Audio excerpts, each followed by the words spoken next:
Bagaimanakah Fitch Ratings di Indonesia memandang 2021 bagi prospek ekonomi dan pasar surat utang di dalam negeri kita, Pak Indra?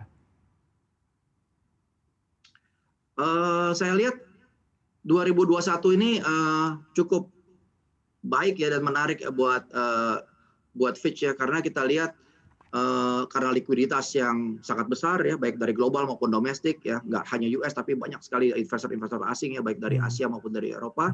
Kemudian supply demand ya, itu juga masih manageable ya, seiring dengan likuiditas yang ada.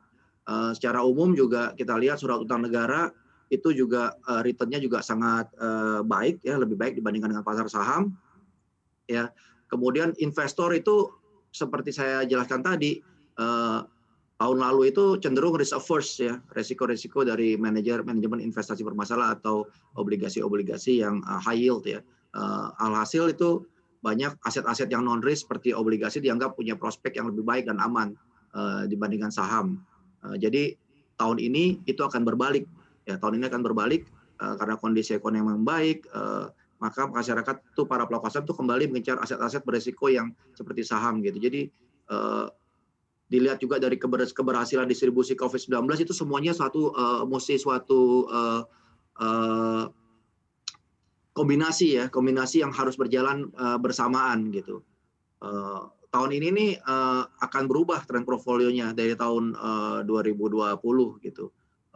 Saham aset-aset berisiko itu akan mulai kembali bangkit ya, didukung dengan kebijakan pemerintah dan cara pelaku investasi melihat risiko ke depan. Ya sejak pandemi inilah ya, dari risk averse kemudian menjadi risk taker ya di 2021. Kita akan lihat para investor akan pindahnya ke depan. Pelaku pasar akan melihat seberapa besar sih dampak pandemi COVID-19 ini terhadap pelaku usaha masyarakat, terus kepada pendapatan, alokasi konsumsi dan investasi masyarakat. Tahun ke depan ini kita lihat walaupun trend yield masih menurun di awal tahun, resiko pandemi masih akan dirasakan ya.